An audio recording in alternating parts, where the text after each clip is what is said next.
Namaste friends, welcome to the Prana TV, and this is the third of the series of videos we have produced on pranayama and meditation. So today we are actually coming to the practice of pranayama, the different types of pranayama. I am going to do it and then explain it. But before we go to pranayama, so what is pranayama? It's nothing but a concentrated practice of deep and regulated breathing.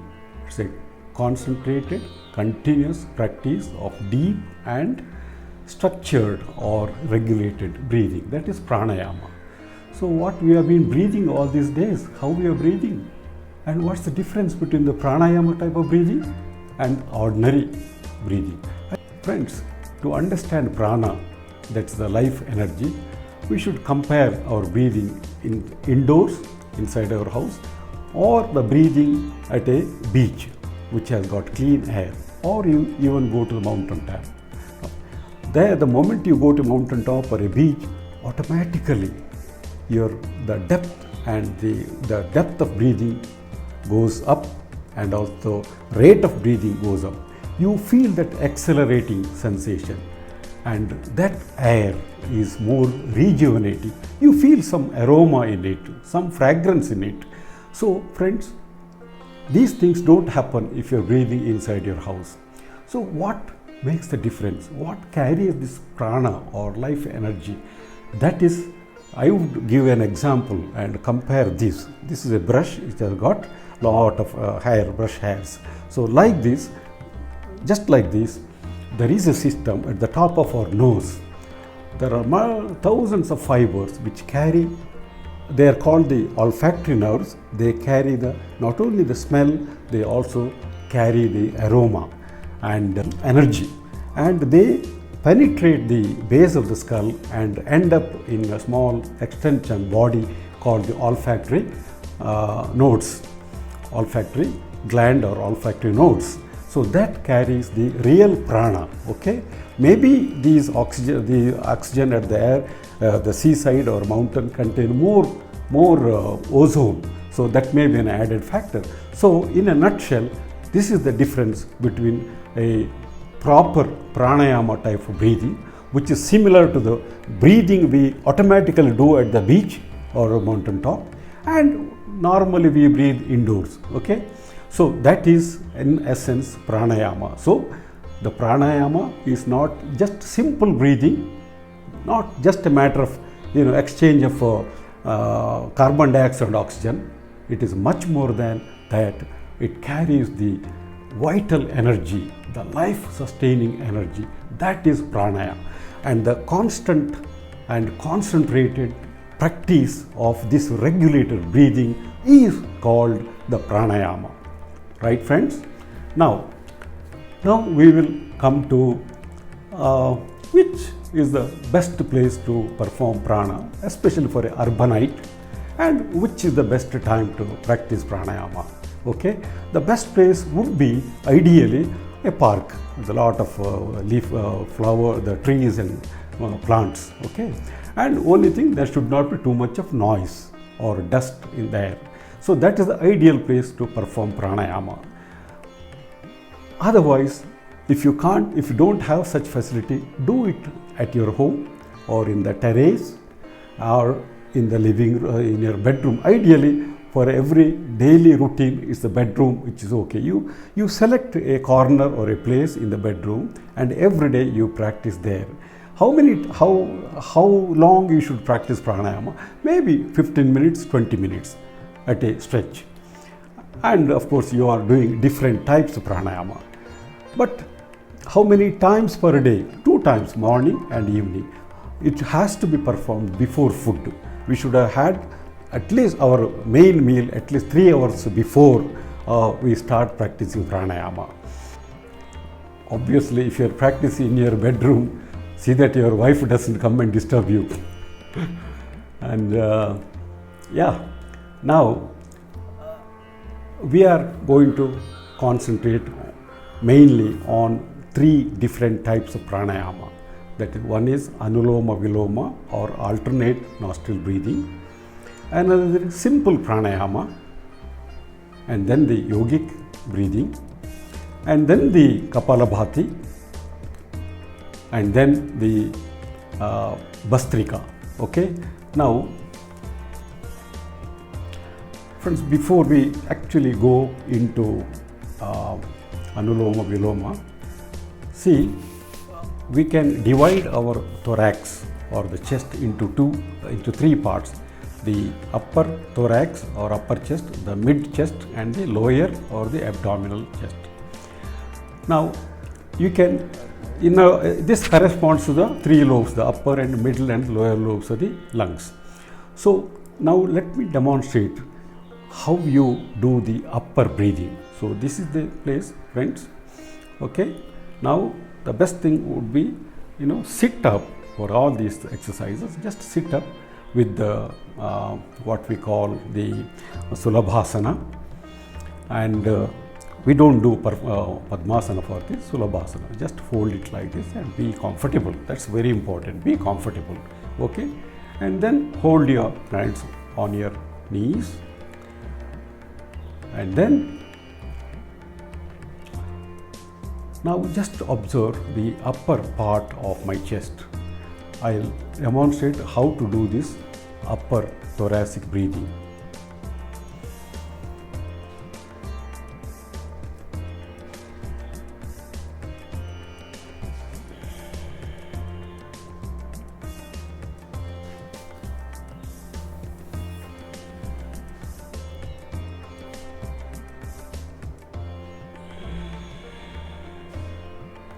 See, friends, I have taken a deep breath in, and you have seen the movement of my shoulders being raised like that automatically, and even the collarbones, they go up like that, and you see only the upper portion of the chest moves forward as well as sideways.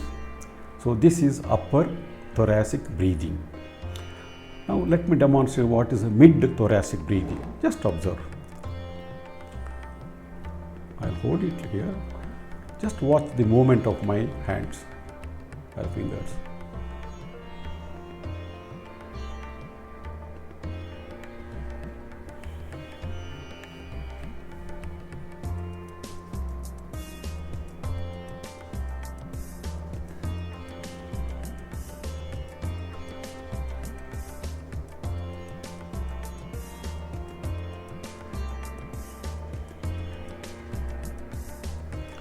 Friends, you observed that only the middle portion of the chest or the mid part of the ribs, they move forward and outwards.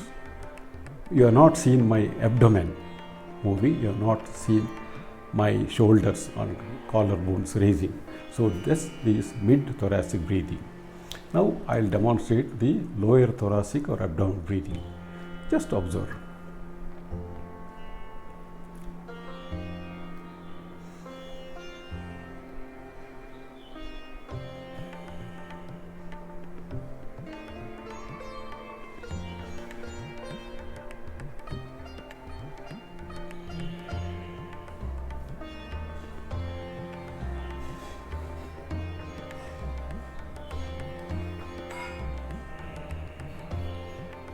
Friends, you have seen when I take deep breath in, my abdomen moving forward, my diaphragms, that's the powerful breathing muscle, moving down, and then when I breathe out, the abdominal wall moves backwards towards the back, and then the diaphragm comes down.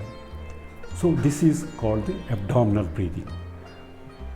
And you would have observed, this is a deep, whatever the type of breathing, it should be a deep inhalation, and then hold on as long as you can without discomforting yourself. You have to hold it on, hold this breathe in air as long as you comfortably can. At the same time, then slowly breathe out, take a deep breath out, and then towards the end hold it as long as it is comfortable for you. And friends, and this is the deep and regulated breathing. Okay. And that is finally, that is what is known as the yogic breathing, which combines all the three, that is the upper thoracic, the mid and the lower thoracic or abdominal breathing. Now I will demonstrate what is this thoracic or what is this yogic breathing is.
Friends, I have utilized all the three systems, starting with the abdominal breathing, then the mid thoracic and the upper thoracic breathing. But it should be, maybe I should perfect, as the time passes I should be able to perfect this much more. So that is the real rhythmic or yogic type of breathing. All the three parts of the thoracic cage is used in deep breathing. Why, friends, why we should hold our breath after a deep inhalation? That is to give more time for oxygen to go through the alveoli or the lung sacules into the capillaries which carry the blood. So give enough time to oxygen to get into the blood and give enough time for carbon dioxide to get out, okay, into the lungs. So that's the gas exchange, okay. That's why you have to give. If you take deep breath, you have given adequate time. Instead of breathing 18, 20 times, you can just breathe 10 to 12 times. This is the importance. So likewise, when you breathe out completely, then I told you that you should hold it as long as it's comfortable. And here is at the end of exhalation or breathing out. Now the pressure within the chest comes down, it becomes negative pressure. Then the blood from the heart goes into, and the lungs are well circulated. So during breath in, towards the end of breath in, the lungs are well ventilated, oxygen carbon dioxide exchange take place. During expiration, more blood comes to the lungs so that it gets ready for the next cycle. So that's it, friends, regarding the technique of this breathing, the deep, concentrated and regulated breathing. Thank you. Now, without wasting further time, we will just go for the most practiced system called the Anuloma Viloma breathing or the alternative nostril breathing. Now the position remains the same. I prefer sitting position, okay, and the hands are resting on the knees. Now what I do, I take my right hand and use my thumb and the ring finger. Many people use this index finger to hold there. It's not necessary. You can just but clear your nostrils before you start breathing. Just press your right nostril gently and then take a deep breath from the left nostril like this.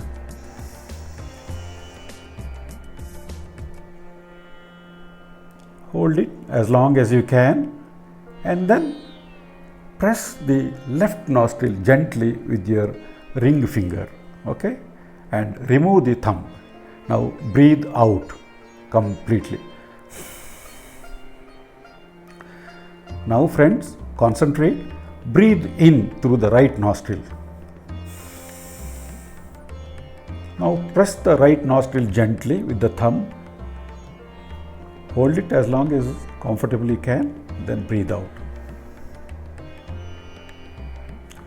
Now breathe in through the left nostril.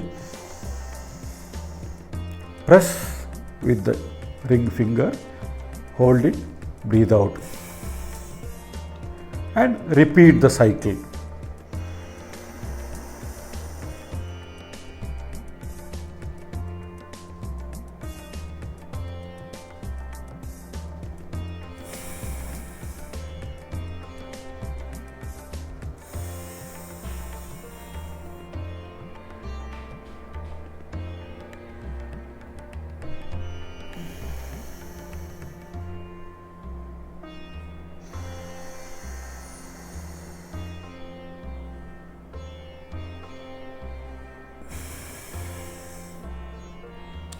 Friends, try this for 10 to 15 minutes and you will feel the difference. This is the Anuloma Viloma or alternate nostril breathing. Now the importance of this breathing is that, see, in my second video I had explained how the air goes through this very difficult terrain and then the circumference route. So now by doing this, you give a little longer time for the air, breathed in air to go through before it goes down to the lungs. So like this, it crosses at the upper level of the septum and then goes to the other side and then goes backward and then dips and comes forward. So this is the beauty of this Anuloma Viloma. Okay, that's enough for Anuloma. But there is one more breathing. See, for example, some people have severe nose block, one nose block, and they can't perform. So in that case, what you can do is you can do bi-nostril breathing. So simpler. Just the same thing you repeat, but now what you do is to take a deep breath in through both the nostrils, like this.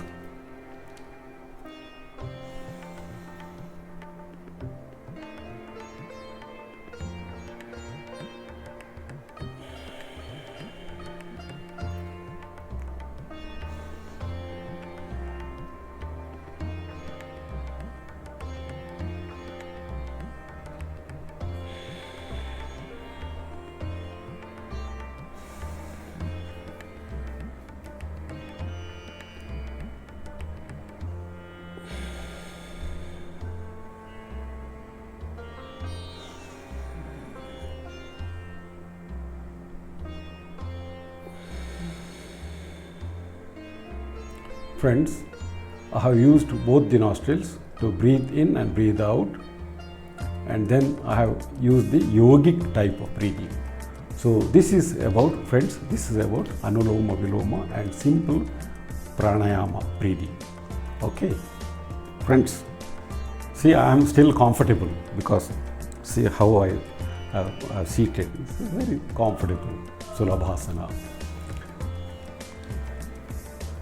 Friends, I am now going to demonstrate what is known as the Kapala Bhati. Kapala means skull, Bhati means shining. Skull shining or head, brain shining, basically. Okay. This is one exercise you really should practice if you are obese, if you are a type 2 diabetic, and if you have a family history of diabetes, hypertension. You should be practicing this regularly. Okay.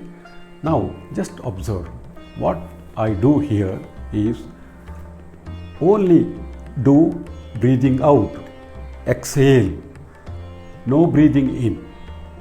Just breathe out consciously and loudly as possible. The breathing in will be a very slow and very subtle process. You are not aware of the breathing in at all. You are simply breathing out. Just watch. This is Kapala Bhati. Position remain the same. Explosive breathing out.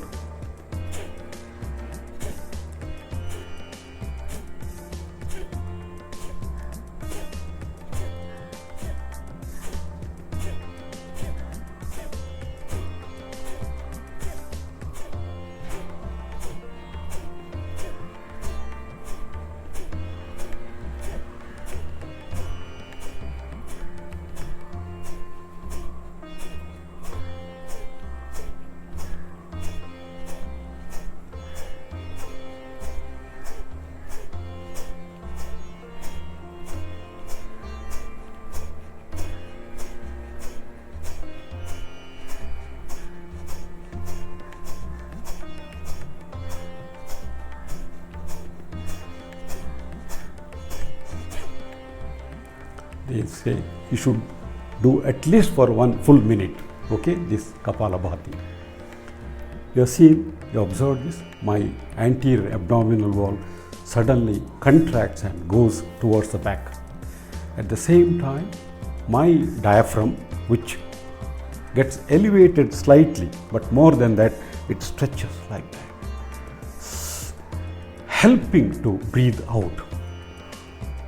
See, with one sudden jerky movement of the anterior abdominal wall and the diaphragm, the air from the lungs are expelled out, and this is the Kapalabhati. I'll tell you why it is important in diabetics and obese people. You know, obese people, they go for modern gadgets, which is nothing but electrical Faraday current. You tie it around the abdomen, and that gives small electrical stimuli, the Faraday currents, and that makes your anterior abdominal wall contract and relax, contract and relax. It's nothing but an exercise to the anterior abdominal wall. Friends, you know, there is what is known as the fat in the anterior abdominal wall, and also there is an apron which lies between our small intestine and anterior abdominal wall, and this contains a lot of fat. So this fat contains a hormone. It was known very recently in the last 5-10 years, that there is a hormone which comes out of this fat tissue in the abdominal wall as well as in the omentum, that's the apron. And this hormone is known as the adiponectin. This is the one which makes our own insulin sensitive once again. What was working earlier, now it's not working adequately, so we have become diabetics. So this adiponectin is one of the factors, not the whole factor, but that helps in sensitizing our own insulin, so that we stop being diabetic, or our diabetes is better controlled, or we can prevent the onset of becoming a diabetic, especially if you have family history. You can prevent it by practicing these Kapalabhati. That's one thing. Another thing, you can also lose weight, because this almost amounts, if you practice for 10-15 minutes continuously 2 times a day, you can lose you can lose some weight, because this is like, you are jogging or running, okay? So that's the Kapalabhati. So practice. If you're tired, stop and take rest and then start again. Okay friends, this is Kapalabhati. Friends, the next type of pranayama breathing is known as the Bhastrika, or the billow type of breathing. It's a blacksmith's billows, how it works, And this Bhastrika is toughest of all the 3 different types of pranayamas. And this, you have to learn this technique and then practice and improve gradually. And I feel people who have uncontrolled hypertension, who have uncontrolled diabetes, and who suffer from vertigo, that's giddiness, episodic vertigo, and people who are asthmatic, not controlled, asthmatic but not controlled. These are the people who should not be doing this. Now, let me explain to you what is this Bhastrika. What it involves is you take a series of breathing in and out, in and out, in and out, in and out, and as you go, you increase the speed and the depth, both speed and the depth is increased, and then do it as long as it's comfortable. Don't go to the uncomfortable levels, and then take a deep breath out. Okay, friends, now watch. This is Bhastrika.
Friends, I've been practicing this Bhastrika for a long time.